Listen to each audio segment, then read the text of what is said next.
Bienvenidos y bienvenidas a En Profundidad. Hoy abrimos una puerta hacia uno de los capítulos más cautivantes del antiguo Egipto, la tumba de Amenmose, un noble egipcio que vivió entre 1479 y 1458 a.C. y su historia quedó grabada en las colinas de Tebas hace más de 3 milenios. Amenmose tiene un solo título, que es el de cantero, es un trabajador de la piedra, ¿no? Es muy llamativo porque es el único de toda la necrópolis, que hay más de 900 tumbas, que tiene este título y que tiene una tumba, ¿no? Es una tumba pequeña, podemos decir que era un trabajador, ¿no? Sí. Su tumba conserva escenas vibrantes de banquetes, músicas y ofrendas que revelan cómo los egipcios imaginaban la vida, la muerte y la eternidad.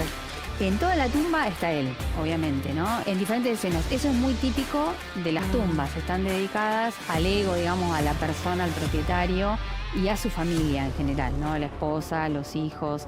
Para recorrer ese universo recibimos a Andrea Zingaleri, directora del proyecto Amenmose, un trabajo interdisciplinario que une arqueología, egiptología, conservación e historia desde la Universidad Nacional de La Plata. Para leer los jeroglíficos, obviamente hay un equipo de acá de la Universidad de La Plata, egiptólogas, egiptólogos, pero también hay una conservadora, también de acá de La Plata, y también un equipo de otras universidades nacionales, como Córdoba, Tucumán, Buenos Aires, La Pampa, de CONICET, de SIC, y ahora se está incorporando una arqueóloga de Catamarca también. Es, podemos decir, no podemos decir federal del todo, pero bueno, pero tiene sí, algo de federal, ¿no es cierto? Tiene muchísimo. Desde 2019 su equipo desarrolla una tarea esencial, que es preservar este monumento, comprender su significado y devolver la voz a quienes construyeron la memoria de una civilización. Primero, no solamente se aprende de los hallazgos, sino también de los métodos, ¿no? Se hace una escuela. Y todo eso, ¿no? Lo que hace es aportar a la comunidad científica internacional. Son aportes desde Argentina. Con Andrea nos sumergimos hoy en un viaje que une ciencia, patrimonio y el profundo compromiso de estudiar y cuidar lo que nos conecta con nuestro pasado. Hola Andrea, bienvenida. Hola Belén, ¿cómo estás? Bien, muy bien, y ya queriendo saber muchísimo más de este gran proyecto Amenmose. Contanos cómo surgió desde el 2019, pero cada año se van superando en el propio trabajo. Sí, el proyecto, mira, inicia, la fecha es 2019, el punto cero, 2019, vamos a decir, sí. Que es cuando vamos en busca de una tumba, literalmente. Nosotros, muchas de las personas que hoy formamos parte del proyecto, habíamos trabajado en proyectos en Egipto, pero en este caso buscábamos un proyecto para la Universidad Nacional de La Plata. Quiero decir que es el primer proyecto en Egipto de la universidad. Previamente hubo una experiencia en la década del 60 con Abraham Rosenwasser, el pionero de la egiptología en la Argentina, pero en Sudán, ¿no? Ah, bien. Eran un sitio egipcio, pero hoy ese lugar es Sudán y no Egipto, ¿está bien? Bueno, y arrancamos viajando y teníamos un listado de tumbas que nos interesaba. Sabíamos que tenía que ser Luxor, que queda a 700 kilómetros al sur del Cairo, porque es una ciudad muy amable para trabajar, en el sentido de que hay muchísimas tumbas sin explorar, que no han sido publicadas o que necesitan ser protegidas, como se debe realizar la conservación de esos lugares, claro. Entonces arrancamos con un listado que finalmente no fue, y desde el Ministerio de Turismo y Antigüedades, digamos lo que sería el ministerio pero localmente, nos ofrecen trabajar en la tumba de Amenmose. Bien, que también, o sea, faltaba un montón para conservar, para trabajar, para descubrir nuevas cosas. Mira, nunca había sido hecha la conservación de la tumba. Después de 3.500 años, las pinturas, la tumba, para ubicarte, es una T invertida. Casi todas las tumbas de esta época son como una T invertida. Vos tenés una sala transversal, sí, y después tenés una especie de anexo, ¿no? Bien. Más pequeño. Y todas las paredes tienen pinturas. Es como si fueran pintura mural, sí, digamos, ¿no? Contando, bueno, distintas cuestiones de la vida. ¿Por qué Amenmose? Bueno, Amenmose nunca había sido hecha la conservación y además la entrada de la tumba estaba sepultada bajo montones de escombros, porque está en la parte baja de la colina. Las tumbas están excavadas en la colina, en la roca de la montaña. Entonces, todo lo que fue derrumbándose durante cayó. todos estos años quedó... Claro, total. Sedimentando. Entonces, la primera vez, cuando teníamos el primer proyecto que presentamos en el 2019 y nos aprobaron, no habíamos entrado a la tumba antes. Así que cuando fuimos en el 2020, sabíamos que teníamos que entrar por un hueco y tirarnos por ese hueco desde una tumba vecina. Espera, vamos por partes. Dale, Yo ya me estoy imaginando todo, se me Dale. hace la película. ¿Por un hueco de cuánto más o menos? Me imagino que algo angosto, no sé. 50 por 37 centímetros, ese era el 50. hueco, sí. Ay, Y Dios. un pequeño túnel de 70 centímetros por 80 más o menos, o sea, muy, muy pequeño. Sí. Y una misión japonesa había trabajado 2 o 3 años en la tumba de Amen Mose y en las vecinas también. Y un profesor japonés que escribe sobre este hueco decía que una persona de contextura muy pequeña era muy difícil entrar, entonces no sabíamos Claro. con qué nos íbamos a encontrar. Además, ellos fueron en la década del 80, así que habían pasado, imagínate, 40 años. Claro. Bueno, así que la primera vez fue todo una aventura porque sumergirnos por ese túnel, por ese hueco y hay una filmación que cuando entrábamos lo único que decíamos, mirábamos las pinturas con obviamente no teníamos ni luz, con linterna, decíamos, esto es hermoso, esto es maravilloso. Claro, ves esas pinturas y no te imaginas nunca poder ver a lo mejor escenas que fueron pintadas 3.500 años antes. Claro, ¿no? porque son pinturas que ustedes ya las habían estudiado en las carreras que hicieron acá en la universidad, pinturas no de esa tumba en particular, pero sí de la época. Eso te iba a preguntar justamente, ¿qué es lo que sentiste cuando entraste y con una luz de una linterna de un celular empezaron a ver esas paredes? ¿Qué sentiste? Mira, hay algo que es una sensación, una emoción, ¿no? Además que, imagínate, te podían dar miedo, que yo no sabía si había alimañas, Ay, pero no. no nos importó nada, nos tiramos por ahí y es muy emocionante porque esas pinturas, a lo mejor yo cuando di clase en la facultad, cuando doy clase en la facultad o cuando di clase en colegios, di clase en el Colegio Nacional y me acordaba que les pasaba a las alumnas y los alumnos un video en VHS en esa época que era de una tumba muy parecida y les mostraba escenas, entonces era como, viste, tener eso en vivo y empezar a poder preservar, ¿no?, este patrimonio que fue declarado por la UNESCO Patrimonio de la Humanidad. Entonces era como un sueño hecho realidad, ¿no? Eso. Claro, ustedes fueron y estudian, ¿no?, la historia, pero a la vez están haciendo historia. Porque si este lugar está declarado como un lugar patrimonio por la humanidad, ustedes tienen la responsabilidad de conservarlo para toda la humanidad que se viene, ¿no? Totalmente. Esa es una de las tareas más importantes porque lo que no se preserva se pierde, ¿viste? Y las tumbas fueron usadas muchas como vivienda o para corrales de animales, porque bueno, la gente vivía entre las tumbas y bueno, hicieron un uso diferente, ¿no? No pensaban en ese patrimonio como tal. Recién desde la década del 50, del siglo pasado, se empieza a pensar, bueno, esto hay que cuidarlo, porque si no se van a perder estas imágenes, ¿no? Que fueron creadas con tanta, con tanto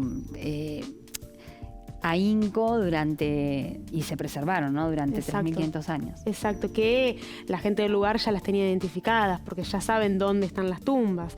Lo que pasa es que necesitan especialistas con muchísimo conocimiento para, bueno, poder encontrar determinadas, que ahora nos vas a contar porque trajiste un montón de imágenes y me encanta, pero bueno, justamente se necesita un equipo que esté con mucho conocimiento encima para, bueno, preservar, estudiar y conservar todo lo que hay allí adentro como patrimonio. Pero contanos un poquito hacia atrás, ¿quién fue Amen Mose? Bueno, un poco, Amen Mose era... Vamos a verlo porque Sí, vamos a verlo. Tenemos una imagen acá de Amen Mose que está acá en un relieve. Este relieve está entre una sala y la otra y está adorando a un dios. Aquí, ¿no? Él es Claro, Amen Mose. exacto. Y acá está su nombre. que incluso, fíjate acá que fue borrado en una época posterior, no en la contemporaneidad, sino muy cerca de su época hubo un rey que borró el nombre de Amón. Amón era un dios, el dios más importante. Entonces lo borró, lo que se llamaría la damnatio memoriae, la destrucción de la memoria, ¿no? Entonces borró su nombre aquí. Y esta Genut, su esposa, que está representada más alta, fíjate, no sabemos si era más alta o no, pero... Y tiene el nombre escrito y el título, que dice su esposa, no la señora de la casa. Y Amenmose tiene un solo título, que es el de cantero, es un trabajador de la piedra, ¿no? Ajá. Y es muy llamativo porque es el único de toda la necrópolis, que hay más de 900 tumbas, que tiene este título y que tiene una tumba, ¿no? Es una tumba pequeña, podemos decir que era un trabajador, ¿no? Además... Un trabajador, pero que, bueno, evidentemente hacía cosas muy relevantes porque... Ya la tumba tiene su nombre, él fue dibujado. No, totalmente. Toda la tumba está dedicada a él, ¿no? Acá también aparece, fíjate acá, ya pintado, y está recibiendo de su hija, lo sabemos por la inscripción, porque como verás, la hija fue, digamos, totalmente, el relieve fue arrancado, y le está dando un líquido a la hija, y él está pintado, fíjate, ¿no? En toda la tumba está él, obviamente, ¿no? En diferentes escenas. En diferentes escenas. Eso es muy típico de las tumbas. Están dedicadas al ego, digamos, a la persona, al propietario y a su familia en general, ¿no? La esposa, los hijos. Muchas veces podían ser incluso enterrados con las esposas. Bien. Vos hablabas de un equipo interdisciplinario, ¿no? Sí. Bueno, para leer los jeroglíficos, obviamente hay un equipo de acá de la Universidad de La Plata, egiptólogos, que se vienen preparando, venimos trabajando con textos en otros proyectos previos, pero también hay una conservadora, también de acá de La Plata, Miriam Jara, y también un equipo de otras universidades nacionales. Este es un proyecto que incluye a distintas universidades públicas como Córdoba, Tucumán, Buenos Aires, La Pampa, de CONICET, de SIC, y ahora se está incorporando una arqueóloga de Catamarca también. Es decir, podemos decir, no podemos decir federal del todo, pero bueno, pero tiene algo de federal, ¿no es cierto? Tiene muchísimo, claro. Muchísimo de federal y muchísima presencia argentina allí. Sí. Y esto que vos me decías, que está hecho con jeroglíficos, ¿no? ¿Qué dice ahí? ¿Qué pudieron descubrir del mensaje? Hay algo que se repite, ¿no? Que es interesante, que es una frase que es que el corazón se alegre al ver lo bello o lo bueno, ¿no? Es como que el corazón de él se alegre al encontrar, porque ¿qué buscamos los seres humanos? Lo bueno o lo bello en todo, ¿no? La felicidad. La felicidad, vendría a ser eso. Lo bueno o lo bello sería la felicidad, que es lo que busca él. Y las palabras también tienen fuerza, ¿no? Para los antiguos egipcios, entonces lo escriben varias veces, ¿no? Que el corazón se alegre. Y dice en su capilla, en ese lugar en el que él... Porque las tumbas, como esta que está pintada, vendría a ser como una especie de capilla de culto al difunto. No es solamente el lugar del entierro, ¿está bien? No es que era su casa, digamos, no. No. Lo hacen para cuando mueren, pero eso se preserva. Es como una casa de memoria, ¿entendés? Forever and ever, o sea, para siempre, o sea, eterna. Literal, está eso. Claro, exacto. Así como están las pirámides que tienen justamente ese simbolismo de lo eterno, esto también. Vos fíjate que hoy lo estamos recordando y si no, habría quedado en el olvido, ¿no? Y todos los seres humanos queremos ser recordados. Seguro. Pero, Andrea, vos trajiste más imágenes y contanos un poco, bueno, eso, ustedes entraron, agarraron la linterna del cielo, bueno, linternas que llevaron seguramente, y empezaron a ver estos dibujos en todas las paredes. ¿Cómo continúan? O sea, primero es como una exploración visual seguramente de lo que hay allí y luego sacan fotos. ¿Cómo es el día allí en la campaña? Bueno, todas las primeras campañas trabajamos con el relevamiento de los textos, de las imágenes, dibujos digitales. Después también trabajamos, obviamente, en un relevamiento fotográfico. Y a partir del 2023... comenzó el objetivo de encontrar la entrada. ¿Por qué? Porque mucho del trabajo de conservación no se podía hacer con todo cerrado, ¿viste? Necesitábamos usar químicos y vos calculá que teníamos... Aparte no había aire, no sé. No había aire. Teníamos que hacer turnos, entonces, qué sé yo, trabajaba 1 hora y media un grupo, salía... ¿Un grupo de cuántos? 2 o 3 personas. Ah. Cuando había 2 equipos, por ejemplo, fotografía y conservación, salían todos, pero transpiradísimos. Usábamos el primer año unos mamelucos Tyvek para protegernos, también porque había hongos. Bueno, eso fue las primeras campañas. Pero en el 23 decidimos, digamos, encontrar la entrada. Eso implicó una excavación, entonces se incorporan más arqueólogos al equipo, arquitectos, geólogos. Todos de Argentina, distintas universidades, institutos de acá argentinos, sí. Y ahí arrancamos con la búsqueda de la entrada, que apareció en el 23. Eso fue, no te puedo decir la emoción de todos cuando encontramos la entrada, ¿no? Contame, reviví ese día. Mirá, primero apareció la piedra, o sea, que sería la parte superior de donde estaba la entrada. Ya ahí dijimos, porque pasaron muchos días y no aparecía, y cansados, y bueno. Y vos me hablabas del día a día. Bueno, ahí también era la mañana, nos levantamos muy temprano, porque para colmo fuimos febrero, marzo, que hace más calor, así que a las 5 arriba, a las 6 estábamos en el sitio, hasta las 2 de la tarde.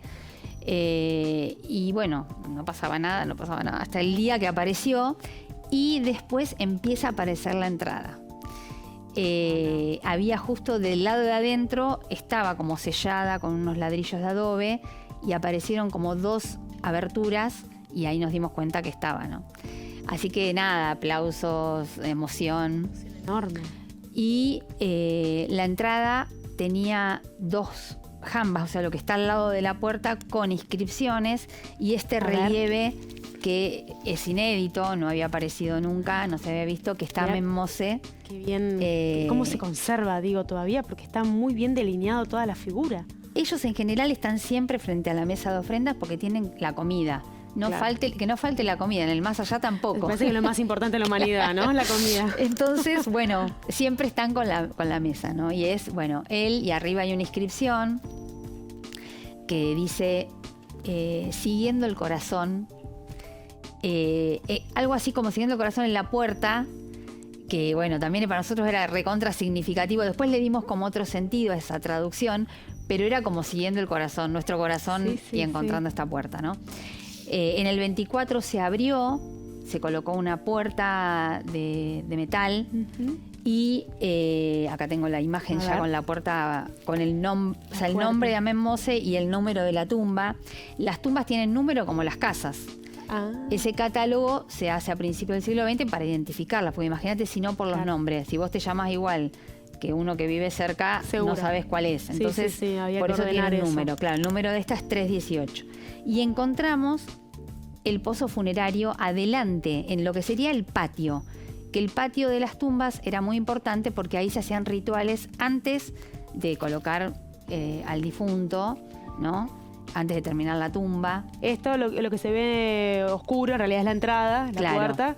Y lo que me decías adelante, este recuadro, es claro, rectangular, es un pozo rectangular que tiene 6 metros de profundidad. Este año lo excavamos y encontramos, bueno, en total, para que te des una idea, encontramos 2.500 hallazgos desde el 23 hasta el 25. 2.500, decime qué, objetos de varios. Todo. Flores secas.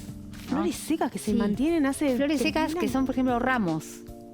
Y que algunos los colocaban sobre las propias momias, ¿no? El cuerpo de él, la momia no de lo él, encontramos, no, encontramos restos humanos de distintas partes en general, muy fragmentado, porque el pozo obviamente fue saqueado. Claro. Entonces, bueno, siempre se buscaba, no sé, lo que se pudiera encontrar. Sí. Y bueno, no encontramos el cuerpo de Amen Mose, hasta ahora por lo menos. Pero encontramos, por ejemplo, parte de lo que sería lo que se colocaba arriba de la momia. A ver. No, mira. Ay, me encanta porque trajiste todo, Andrea. Me encanta. Es que esto es lo que llevamos a las escuelas Claro. con el proyecto de extensión. Ujú. Bueno, este es un escarabajo alado. El escarabajo es muy importante porque la palabra para designar escarabajo significa renacer. Porque los escarabajos en el norte de África hacen como una bola, el escarabajo pelotero, Sí. colocan ahí el huevo y él nace de ahí. Entonces hay como un concepto Sí. vinculado al renacimiento. Exacto. ¿No? Esto, Andrea, es una fotografía, pero en tamaño real, digamos, Totalmente, del objeto. sí. Y esto se colocaba sobre la momia, ¿no? Ujú. Con el objetivo también que o sea, darle lugar a ese renacimiento Claro. del difunto. Sí, es muy ¿no? simbólico todo. Todo. Y bueno, después encontramos cuentas de collar, miles en color azul, figurinas de divinidades, encontramos cerámica, cantidades de jarras. Este año encontramos unas jarras donde supuestamente se colocaban los ungüentos para la momificación, inscripciones, pedacitos de papiro, bueno. Un montón de Sí, objetos. un ostracón, que te lo voy a mostrar, que es Sí. para explicar un poco qué es también.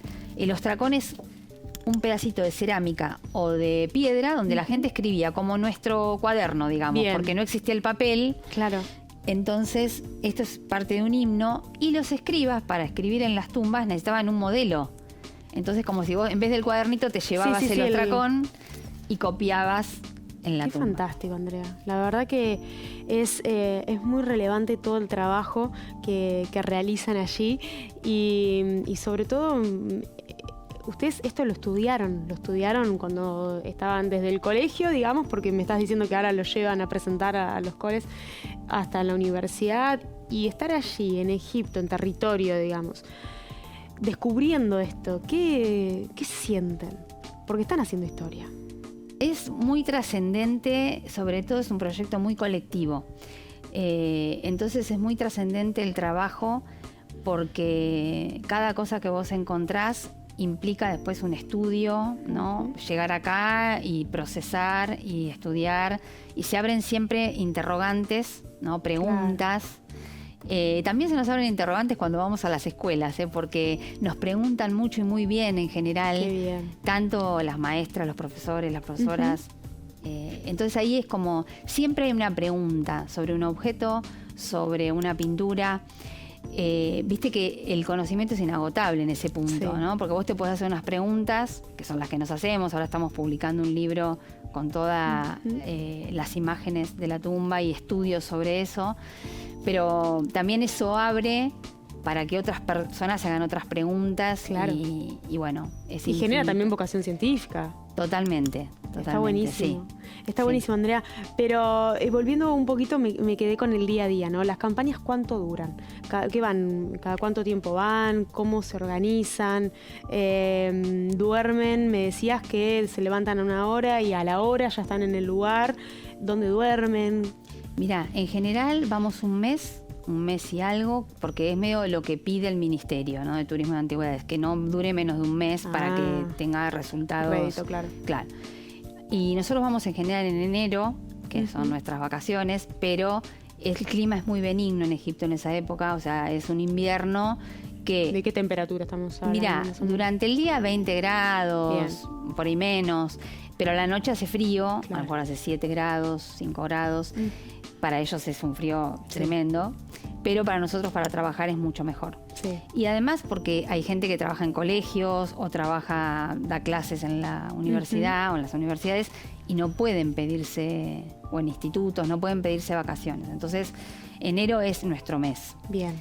Y trabajamos, en general alquilamos casas o departamentos. Este año que pasó, el 25, fuimos a una especie de hotel que lo alquilamos totalmente para nosotros. Qué bueno. Eso estuvo muy bueno y nos cocinábamos o bueno. Y es muy temprano en la mañana y el tema es acordarse de llevar el agua, el material, tenemos en general gazebos en el sitio, Claro. y ahí hay disputas, ¿viste? Por los gazebos. Claro, porque esto que me decías hace un ratito de que no entran todos juntos, sino que se van haciendo diferentes turnos. Sí, ahora que estamos ya con la puerta colocada y podemos entrar, igualmente el proyecto ahora está muy centrado en la conservación adentro, y afuera seguimos con la excavación. Ahí va. Que encontramos 2 entradas a 2 tras 2 tumbas que tenemos que excavar. Y bueno, es muy intenso el trabajo, muy intenso. Cada uno está muy ensimismado y implica también, porque va pasando por distintos estadios, ¿no? Primero, bueno, se sacan, por ejemplo, los hallazgos, ¿no? Pasan a lo que sería la mesa de entradas. Claro. Después eso pasa a catalogación, a recatalogación. Hay un equipo de bioarqueólogos que están trabajando con todos los restos humanos. Este año se suman una especialista en botánica, o sea, vamos también sumando gente que va a estudiar. Entonces eso va haciendo... Más especialistas. Claro, y también la disputa por el espacio es grande. Un par de gazebos más necesitan. Total. Y bueno, y siempre lo más difícil para nosotros es el tema del financiamiento, ¿no? Sí, eso te iba a preguntar cuáles son los mayores desafíos en todo este proyecto. Y el más grande es ese, que no tenemos siempre dificultades porque, bueno, cada uno se paga su pasaje. Ajá. Y bueno, son caros y hay gente que no puede, entonces no puede ir. Y también nos pasa que, bueno, necesitamos una cantidad para funcionar allá, que no es mucho, que es para pagarle a los trabajadores, que son los que excavan, porque tienen un sistema de trabajo manual Sí. que lo coordina una especie de RAI, sería como un jefe local, Sí. y vos no podés ahí intervenir, ¿viste? Pero eso, Andrea, es porque seguramente para no hacer un desastre en el lugar, ¿no? O sea, más allá Totalmente. de los que va...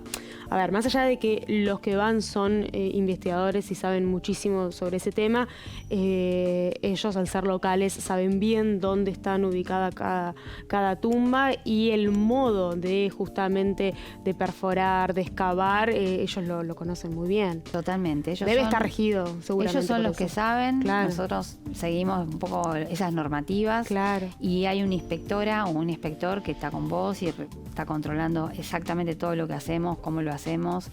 Y con el equipo de conservación también hay conservadoras del ministerio. Es todo muy, muy cuidado, ¿viste? Así que bueno, el desafío más grande es ese, es el económico. Hacemos ferias de platos en la Facultad de Humanidades, vendemos tortas, comida, que bueno, siempre agradeciendo a todos nuestros colegas, estudiantes, que van y nos compran, y con eso nosotros juntamos, Sí. hacemos rifas. Pero, a ver, a mí ya me entra la indignación. ¿Cómo puede ser que terminen haciendo ferias de platos, rifas, para solventar un proyecto tan gigante como es este?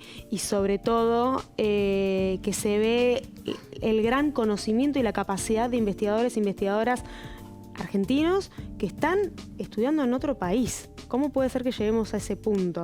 En un contexto que, bueno, ya todos sabemos, un contexto de financiamiento en la ciencia, en la tecnología nacional, muy, muy crítico, pero bueno, estamos también con las ciencias sociales, que también les cuesta un peldaño más, ¿no? Sí. ¿Cómo puede ser, Andrea? Bueno, eso tiene que ver justamente con, bueno, políticas que se desentienden absolutamente de la ciencia y lo que la ciencia puede generar, ¿no? Puede generar para un país que quiera ser un país, digamos, que tenga un futuro para los jóvenes, para las jóvenes, ¿no? El futuro donde el conocimiento sea un valor, ¿no? Y que no solo el conocimiento por el conocimiento en sí, sino todo lo que el conocimiento puede generar, ¿no? Puede generar vidas que tengan sentido, puede generar que estamos en un momento, ¿no? Más allá de la situación política, es una situación, nunca una situación tan grave como la actual. Hace poquito escuchaba que decía Enzo Traverso en una entrevista que se hizo en la facultad, el tema de la subjetividad, ¿no? La subjetividad es lo que prima. Cualquiera puede decir cualquier cosa desde su lugar y todo vale, ¿no? Sí. Entonces, para que eso no suceda, digamos, tiene que haber conocimiento y que la gente hable desde conocer, ¿no? Investigar, saber, usar fuentes de cualquier tipo, me refiero, no, o sea, nosotros usamos fuentes históricas, pero pueden ser cualquier fuente. Yo creo, el problema es esta recarga de la subjetividad, ¿no? Que tiene, también las redes tienen en eso mucho que ver, ¿no? Esa idea que cualquiera puede decir cualquier cosa en cualquier situación.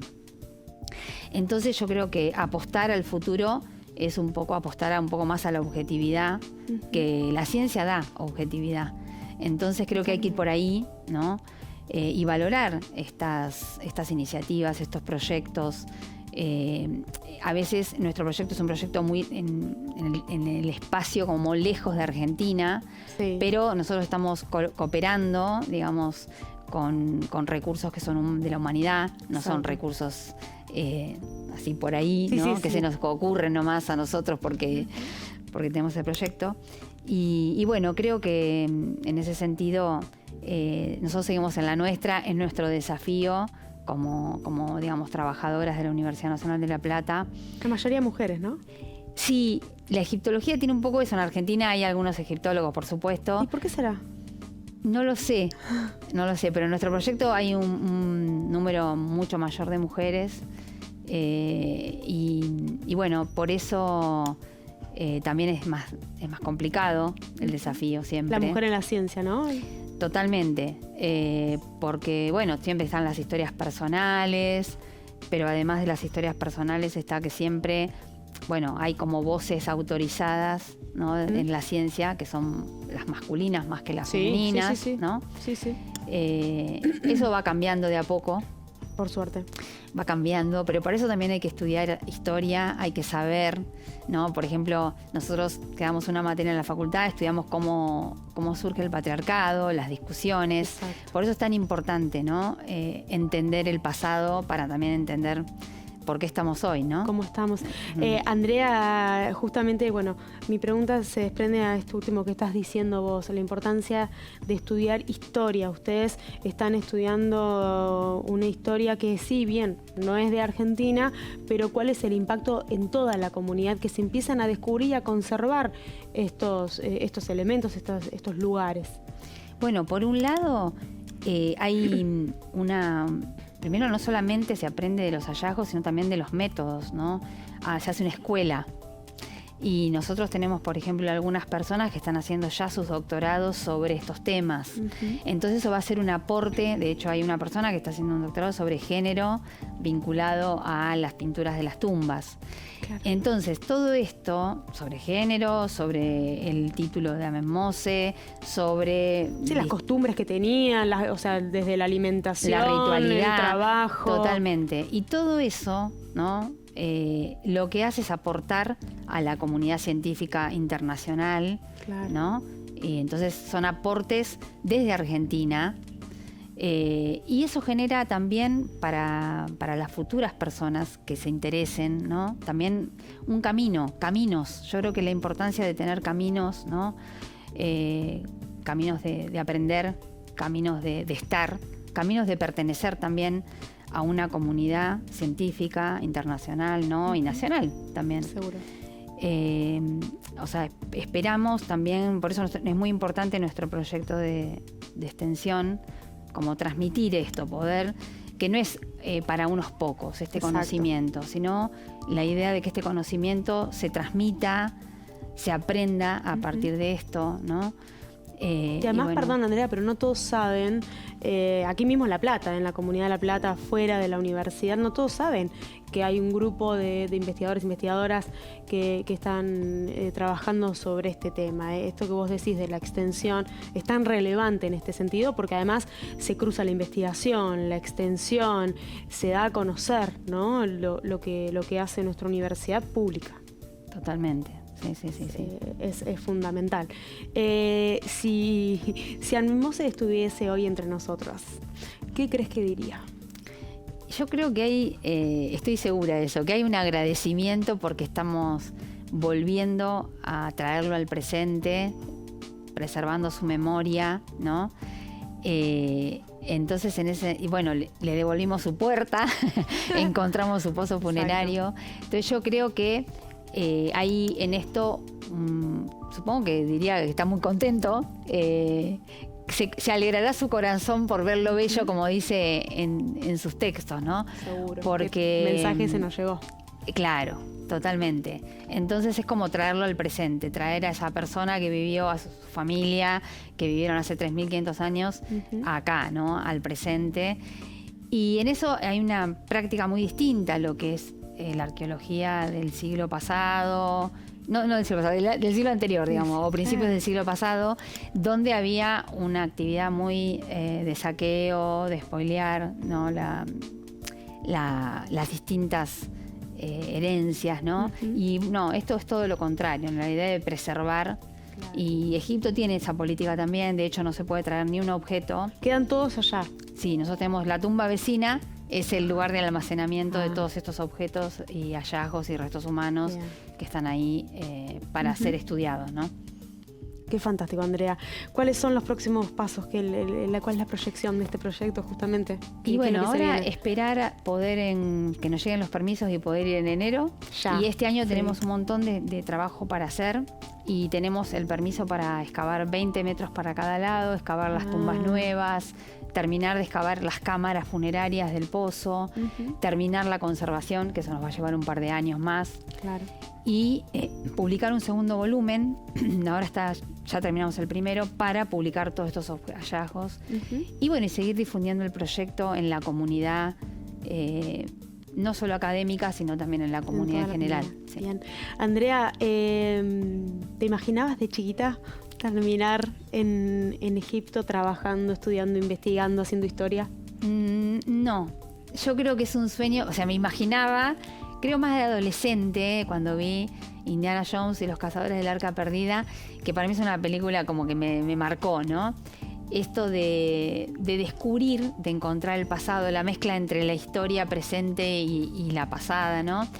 Pero para mí es un sueño hecho realidad y yo creo que se pueden cumplir los sueños, obviamente con mucho esfuerzo, ¿no? Mucho esfuerzo que implica trabajar mucho, estudiar mucho, comprometerse, ¿no? Con lo que haces. Y bueno, y yo creo que eso, cuando uno ama lo que hace y se apasiona por lo que hace, creo que esa pasión sigue como que fue creciendo, ¿no? Yo creo que uno no puede estar mejor en el lugar donde está, ¿no? Que es hacer eso con mucha pasión. Seguro. Tenés un pie en Egipto y un pie acá. Sí, en cierta manera sí. En cierta manera sí. Y tengo, bueno, obviamente el tema de tener un equipo, un colectivo, ¿no? Y muchas personas que también ayudan, ¿no? Como las embajadas que nos súper ayudan, nos arman charlas y nos apoyan y bueno, eso tanto la de Egipto en Argentina como la de Argentina en Egipto. Bueno, pero Andrea, eso habla también de la relevancia de nuestras investigadoras, en este caso investigadores de la universidad pública. No es fácil que en otro país tan lejano abran las puertas así y que les den permiso año tras año. Eso habla también de la impronta que tiene nuestra universidad, más todas las que participan en este proyecto, pero lo digo en general, ¿no? Qué relevante la educación pública. Mira, Belén, lo que decís es fundamental, porque quizás yo no hubiera sido quien soy, ni estaría acá, me emociona, ¿no? Decirlo, porque no sé si hubiera podido estudiar. Claro. Y como yo debe haber muchísimas personas, sí. Muchísimos. Pero vos no solo pudiste estudiar, te formaste, sino que justamente abriste el camino y un montón de puertas para nuevas generaciones, ¿no? Y este equipo que es tan grande y que desde ya te felicitamos de todo el canal, por supuesto, y en nombre también de la universidad por todo el trabajo que están realizando, les sigue abriendo la puerta a próximas generaciones. Eso es fantástico y quiero que le dejes un mensaje a los chicos que todavía no saben qué van a estudiar, pero que se van a sumar a la universidad seguramente. Totalmente. Yo creo que cambia vidas, ¿no? Cambia vidas porque lo que te cambia es poder tener una vocación, ¿no? Y un trabajo que te guste, que te apasione. Y eso es fundamental, ¿no? También para cambiar el destino de los demás. Seguro. seguro. Gracias, Andrea. No, a vos. Muchas gracias a vos, a todo el equipo y por supuesto que estamos ahí al lado de ustedes. Si quieren, nos sumamos, vamos con ustedes a aquellas campañas y podemos registrar de manera audiovisual el trabajo que realizan, nos encantaría, pero bueno, es un sueño. Gracias, Andrea, nuevamente por acercarte aquí. Y bueno, y aquí llegamos al final de este episodio de En Profundidad, un programa muy, muy lindo el día de hoy, totalmente con mucha pasión que Andrea Zingarelli, la directora de este proyecto tan grande, nos pudo transmitir, y les dimos a conocer a ustedes también el trabajo tan importante que realiza nuestra Universidad Nacional de La Plata, en colaboración también con otras universidades e instituciones en un país lejano para el nuestro como es Egipto, pero tratando de descubrir cada vez más, aprender cada vez más de la historia para traer a nuestro presente. Con ustedes nos reencontramos en otra semana, en otro programa de En Profundidad.